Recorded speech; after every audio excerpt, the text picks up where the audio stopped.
No, this is a... Or yeah, or a... You're kidding me. I was going to say, I mean, you know, I think it's probably that means. I'm thinking that's some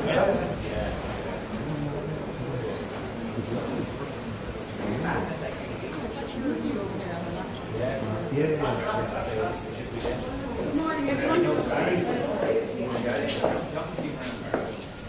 Morning, all. We good to go? Thanks for all for coming out this morning. It's a very cold morning, and we're here today. I'm Fianna Fáil are launching a motion in the Dáil tomorrow. We're looking for a much-needed debate on older persons' care, especially in relation to home care packages. Currently, there's 6,200 people in Ireland waiting on home care supports and home care packages. And what that means is that you have blockages in the acute systems, because if you're in hospital and you need a home care package in order to facilitate you to come home and the package is not available, well, obviously there's no place for you to go, so you're going to be, I never like to use the word bed blocker, but unfortunately in these instances people have to stay in the acute setting, and you know, they can't get the correct supports they want at home. I also feel strongly that home supports have to be provided on a 7-day basis. People aren't only sick Monday to Friday, they're sick 7 days a week, and if they need these supports, they need them especially at the weekend. That's very, very important.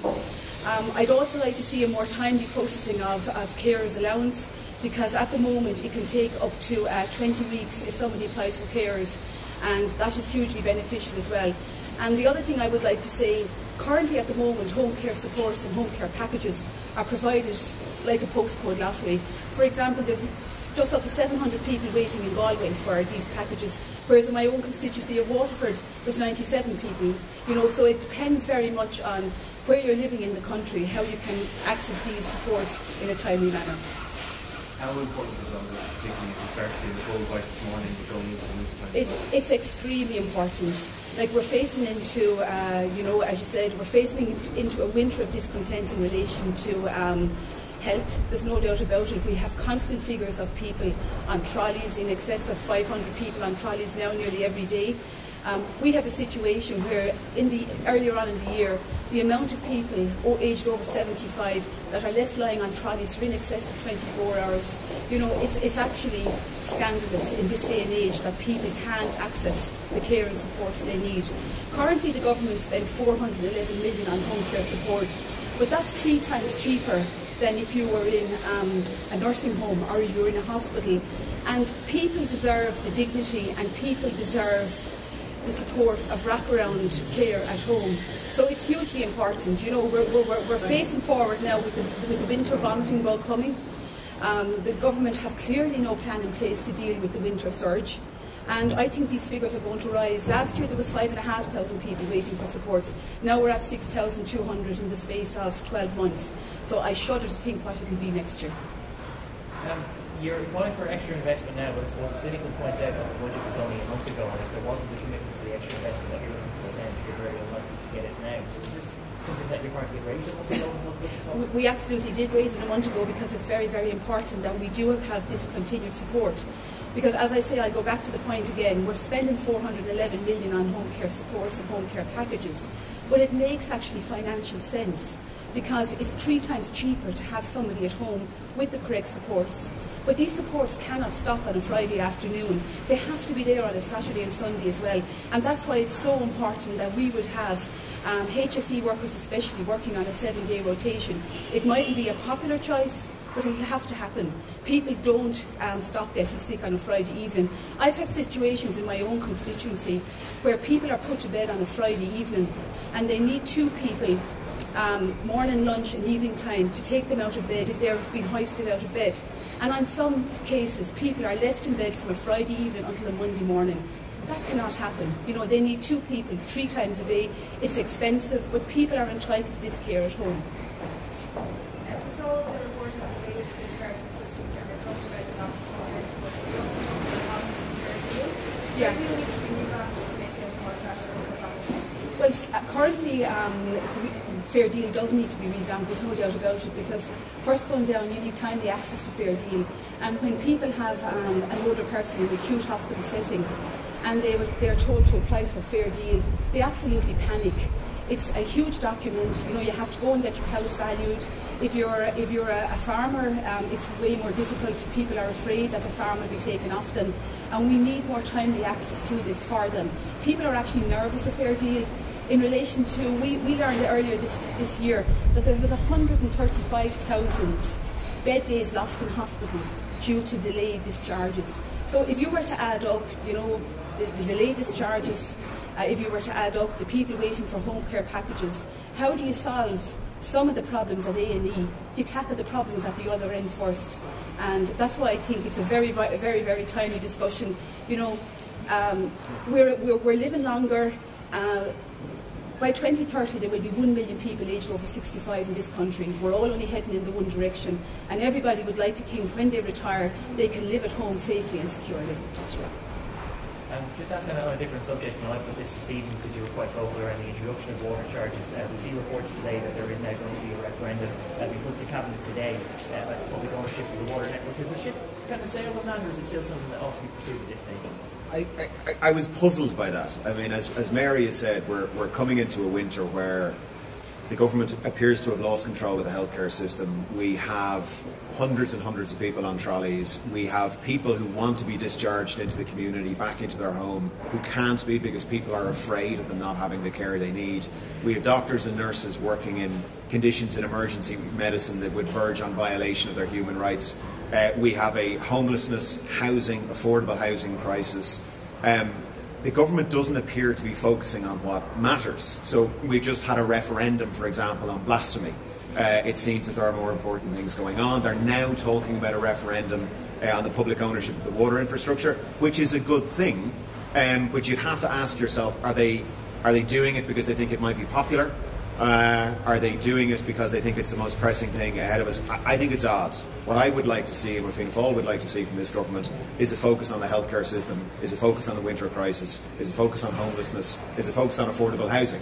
And we don't seem to be seeing these things. So I think what Fianna Fáil is bringing forward in terms of this motion, which Mary is leading on, is just one piece that says we've got to focus on what matters. And as Mary said, the whole healthcare system is like a pressure cooker that's ready to go, and because there's no capacity anywhere in the system, it's getting blocked up everywhere. So right from GPs not having the funding they need to keep people in the community, emergency medicine not having the doctors and nurses they need, our hospital beds being massively over capacity, and on top of that, the hospitals not having the community-based resources to discharge people to the right care settings.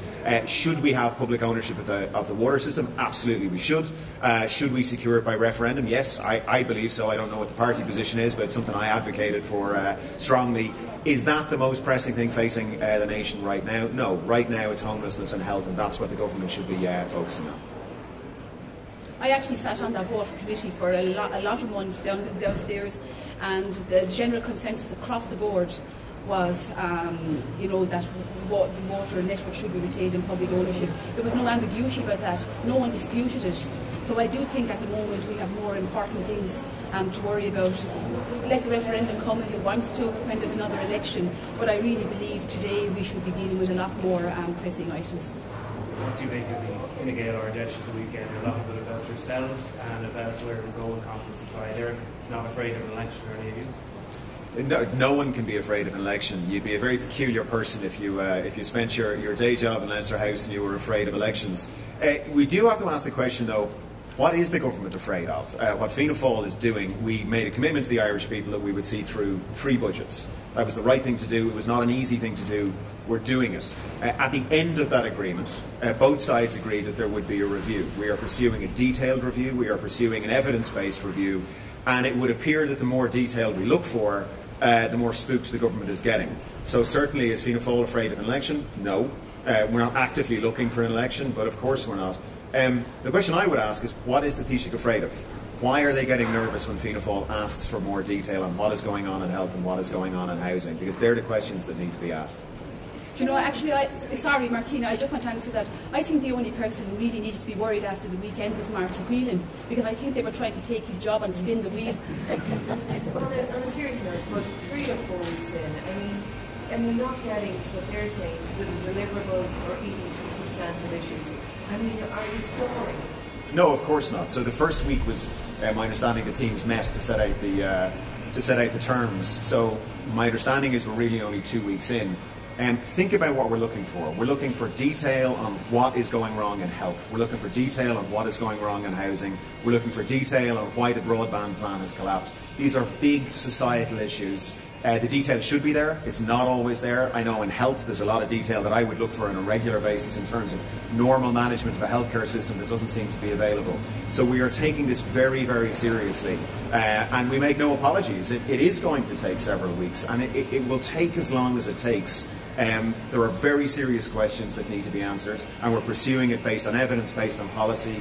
And if that takes several weeks, if it goes through and takes several months, well then so be it. But we got to have the detail, and it's got to be based on evidence. It started 3 weeks ago. So could it take another 5 weeks, which would bring us to 2 months? Sure, of course it could. We're looking for a major evidence-based review of some of the biggest challenges facing the country right now. So that will take some time. Stephen, is there a lot of opposition within Fianna Fáil signing up to continuing the confidence in supply? Is Micheál Martin coming under pressure within the party not to continue with the confidence in supply? No, Micheál's not coming under pressure. There is strong support and a unanimous view on this, to be honest. The confidence in supply has not been an easy thing to see through, because every time you do your job and hold the government to account for the numerous failings over the last 2 to 3 years, you're asked, which sure you're propping them up. A difficult decision was taken, the correct decision was taken in the interest of the country to commit to 3 budgets. Otherwise we'd be in the situation that Northern Ireland is in with Stormont and there'd be no government. So there had to be some stability. Do we like it? No. Has it been easy? No.